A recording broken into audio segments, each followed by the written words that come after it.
17 বছরের দীর্ঘ বন্দি জীবন শেষে যিনি একসময় ফাঁসির মঞ্চের খুব কাছাকাছি চলে গিয়েছিলেন, সেই লুৎফুজ্জামান বাবর আজ কেবল একজন মুক্ত মানুষই নন, তিনি জাতীয় সংসদের একজন নির্বাচিত সদস্য। নেত্রকোনা ৪ আসন থেকে বিপুল ভোটে নির্বাচিত হয়ে তিনি প্রমাণ করেছেন রাজনীতির মাঠে তার শিকড় কতটা গভীরে বিস্তৃত। কিন্তু দৃশ্যমান এই পরিচয়ের আড়ালে লুকিয়ে আছে রাজনীতির অন্য এক গভীর বাস্তবতা। বাবর এখন আর স্বরাষ্ট্র মন্ত্রণালয়ের মতো কোনো গুরুত্বপূর্ণ নির্বাহী দায়িত্বে নেই। তিনি কেবলই একজন আইন প্রণেতা বা সংসদ সদস্য। কিন্তু রাজনীতির গভীর সমীকরণ যারা খুব ভালোভাবে বোঝেন, তারা জানেন যে বাবর এমন একজন নেতা যাকে কেবল কোনো পদ বা চেয়ার দিয়ে পরিমাপ করার সুযোগ নেই। তিনি চাইলেই পর্দার আড়াল থেকে এমনভাবে কলকাঠি নাড়তে পারেন যা শুধু বাংলাদেশের অভ্যন্তরীণ রাজনীতি নয়, বরং পুরো দক্ষিণ এশিয়ার ভূ রাজনীতি, বিশেষ করে ভারত ও বাংলাদেশের সম্পর্কের গতিপথ পুরোপুরি বদলে দিতে পারে। স্বরাষ্ট্র প্রতিমন্ত্রী থাকাকালে তার যে প্রশাসনিক দক্ষতা ও সুনির্দিষ্ট পরিকল্পনা ছিল, আজ একজন সংসদ সদস্য হয়েও সেই অসম্পূর্ণ পরিকল্পনাগুলো বাস্তবায়নের এক নতুন সুযোগ তার সামনে এসে দাঁড়িয়েছে। আজকের ভিডিওতে আমরা বিশ্লেষণ করব কোনো নির্বাহী ক্ষমতায় না থেকেও তিনি কিভাবে রাষ্ট্রের গুরুত্বপূর্ণ সিদ্ধান্তে প্রভাব ফেলতে পারেন এবং তার পুরনো ছকগুলো নতুন বাস্তবতায় কতটা কার্যকর হতে পারে। লুৎফুজ্জামান বাবরের রাজনৈতিক শক্তির মূল জায়গাটি কোনো প্রাতিষ্ঠানিক পদের ওপর নির্ভরশীল নয়। 2001 থেকে 2006 সাল পর্যন্ত তিনি যখন স্বরাষ্ট্র প্রতিমন্ত্রীর দায়িত্বে ছিলেন, তখন তিনি পুরো দেশের আইন শৃঙ্খলা রক্ষাকারী বাহিনী, গোয়েন্দা সংস্থা এবং বেসামরিক প্রশাসনে এমন একটি নিজস্ব বলয় তৈরি করেছিলেন যার প্রভাব আজও পুরোপুরি মুছে যায়নি। দীর্ঘ 1.5 দশকের বেশি সময় ক্ষমতার বাইরে এবং কারাগারে থাকলেও রাষ্ট্রযন্ত্রের ভেতরে তার কাজের ধরনকে আদর্শ মানেন এমন মানুষের সংখ্যা নেহাত কম নয়। এখন যেহেতু তিনি এবং তার দল আবার ক্ষমতার কেন্দ্রে ফিরে এসেছে, তাই সেই পুরনো যোগাযোগগুলো পুনরায় সক্রিয় হয়ে ওঠা খুবই স্বাভাবিক। একজন সংসদ সদস্য হিসেবে সরাসরি হয়তো তিনি পুলিশের আইজি বা কোনো গোয়েন্দা প্রধানকে সরাসরি নির্দেশ দিতে পারবেন না, কিন্তু দলের শীর্ষ নেতৃত্বের উপর তার যে প্রভাব এবং নীতি নির্ধারণী পর্যায়ে তার যে অবাধ প্রবেশাধিকার, তা ব্যবহার করে তিনি খুব সহজেই নিজের পছন্দের ও বিশ্বস্ত লোকদের গুরুত্বপূর্ণ স্থানে পদায়নের ব্যবস্থা করতে পারেন। আর একবার প্রশাসন ও নিরাপত্তা বলয়ে তার নীতিতে বিশ্বাসী লোক বসে গেলে তাকে আর সরাসরি সামনে আসতে হবে না। তিনি তার নিজস্ব অবস্থান থেকেই রাষ্ট্রের নিরাপত্তা ও রাজনৈতিক কৌশল নির্ধারণ করে দিতে পারবেন, যা পরবর্তীতে সরকারি আদেশের মাধ্যমে বাস্তবায়িত হবে। এই আলোচনার সবচেয়ে সংবেদনশীল এবং গুরুত্বপূর্ণ দিকটি হল ভারত-বাংলাদেশ সম্পর্ক। এটি কোনো গোপন বিষয় নয় যে লুৎফুজ্জামান বাবরের নাম ভারতের নীতি নির্ধারকদের কাছে সবসময়ই একটি বড় অস্বস্তির কারণ। 2004 সালের সেই আলোচিত 10 ট্রাক অস্ত্র আটকের ঘটনা ভারতের মনে এমন এক স্থায়ী সন্দেহ তৈরি করেছে যা সহজে দূর হওয়ার নয়।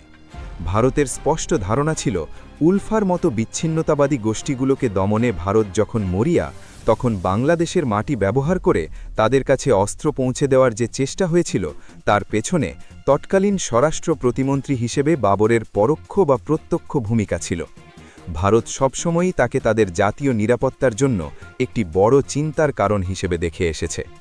দীর্ঘ 17 বছর পর সেই বাবর যখন আবারও বাংলাদেশের সংসদে বসেছেন এবং রাষ্ট্র পরিচালনায় প্রভাব ফেলার মতো জায়গায় এসেছেন, তখন স্বাভাবিকভাবেই দিল্লির অস্বস্তি আরও বাড়বে।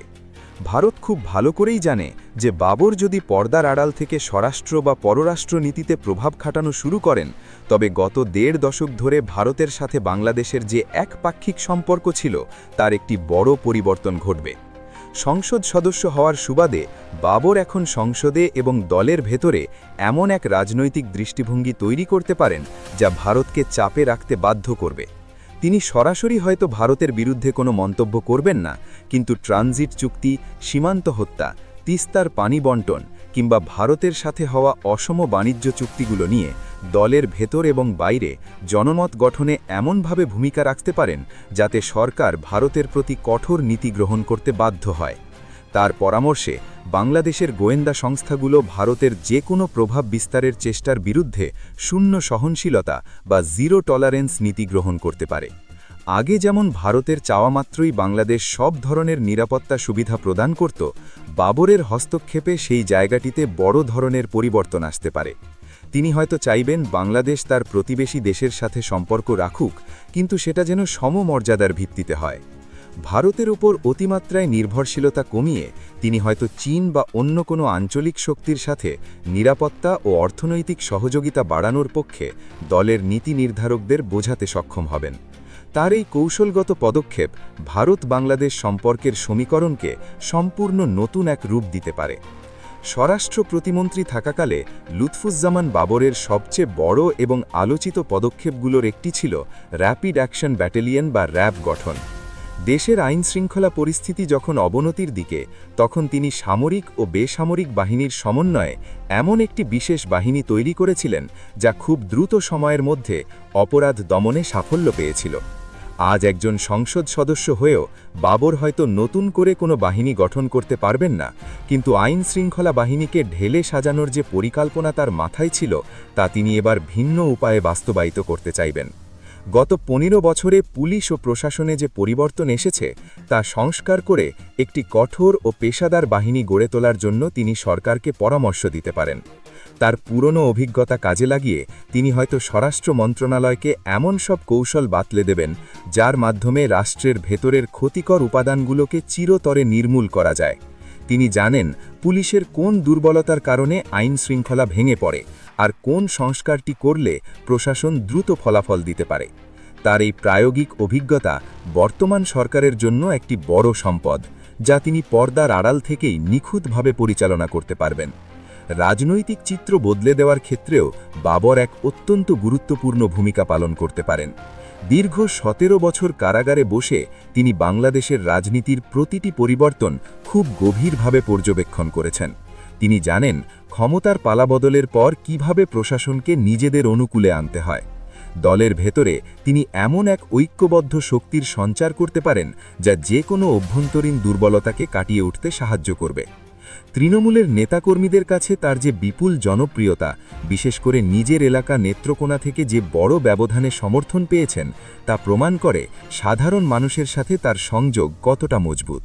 তিনি এই জনসমর্থন ব্যবহার করে দলের নীতি নির্ধারণে বড় ধরনের প্রভাব ফেলতে পারেন। তার পরামর্শে দল হয়তো এমন সব রাজনৈতিক কর্মসূচি বা কৌশল হাতে নেবে যা সাধারণ মানুষের কাছে আরও বেশি গ্রহণযোগ্য হবে।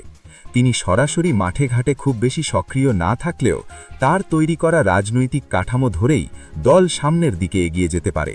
তার এই অঙ্গগত সংগঠন দক্ষতা বিরোধী রাজনৈতিক দলগুলোর জন্য একটি বড় চ্যালেঞ্জ হয়ে দাঁড়াবে। এখন মূল প্রশ্ন হল, স্বরাষ্ট্র প্রতিমন্ত্রী থাকাকালে তিনি যেসব পরিকল্পনা নিয়েছিলেন সেটা সংসদ সদস্য হয়ে কতদূর পালন করা সম্ভব? এর উত্তর খুব সরল নয়।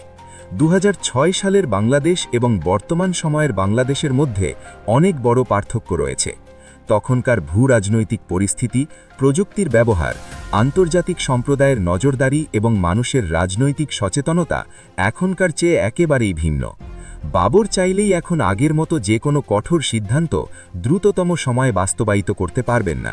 এখন সামাজিক মাধ্যমের যুগ, যে কোনো ঘটনা মুহূর্তের মধ্যে সারা বিশ্বে ছড়িয়ে পড়ে। তাছাড়া আন্তর্জাতিক মানবাধিকার সংস্থাগুলো এবং আন্তর্জাতিক সম্প্রদায় এখন নীতিগত পরিবর্তনের বিষয়ে অনেক বেশি সতর্ক।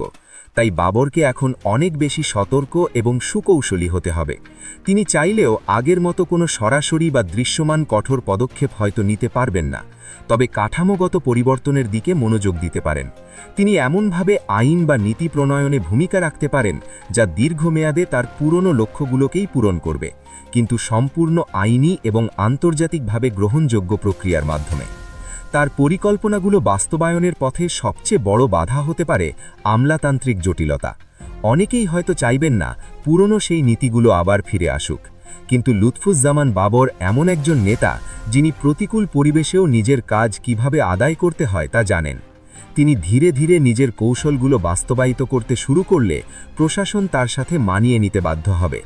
তিনি প্রথমে রাষ্ট্রের গুরুত্বপূর্ণ জায়গাগুলোতে পেশাদার এবং নিরপেক্ষ কর্মচারীদের পদায়ন নিশ্চিত করার জন্য দলের ভেতরে চাপ সৃষ্টি করবেন। তারপর সেই কর্মচারীদের মাধ্যমেই তিনি তার অসমাপ্ত কাজগুলো সম্পন্ন করার পথ তৈরি করবেন। সীমান্ত সুরক্ষায় আরও কঠোর নীতি গ্রহণ, দেশের ভেতরের অবৈধ অস্ত্র উদ্ধার এবং এমন একটি নিরাপত্তা ব্যবস্থা তৈরি করা যা যে কোনো বহিরাগত শক্তির প্রভাব রুখে দিতে পারে, এগুলো তার প্রাথমিক লক্ষ্য হতে পারে। একজন আইন প্রণেতা হিসেবে তিনি সংসদীয় স্থায়ী কমিটিগুলোতে সবচেয়ে গুরুত্বপূর্ণ ভূমিকা রাখতে পারেন। স্বরাষ্ট্র বা পররাষ্ট্র মন্ত্রণালয় সম্পর্কিত সংসদীয় স্থায়ী কমিটির সদস্য হিসেবে তিনি সরাসরি মন্ত্রণালয়ের কাজে জবাবদিহিতা নিশ্চিত করতে পারেন। স্থায়ী কমিটির বৈঠকে তিনি এমন সব প্রস্তাব বা সুপারিশ তুলে ধরতে পারেন যা মন্ত্রণালয় বাস্তবায়িত করতে বাধ্য থাকবে। একজন মন্ত্রীর চেয়ে একজন প্রভাবশালী সংসদ যখন স্থায়ী কমিটির মাধ্যমে চাপ প্রয়োগ করেন, তখন আমলারা অনেক বেশি সতর্ক থাকেন। বাবর এই আইনি এবং সংসদীয় ক্ষমতাটুকু পুরোপুরি কাজে লাগাবেন। তিনি সরাসরি আদেশ দেবেন না, কিন্তু তার করা প্রশ্ন এবং সুপারিশগুলোই প্রশাসনের কাজের দিক নির্দেশনা হিসেবে কাজ করবে। এভাবেই তিনি নির্বাহী ক্ষমতায় না থেকেও নির্বাহী বিভাগের ওপর নিজের নিয়ন্ত্রণ প্রতিষ্ঠা করতে পারবেন।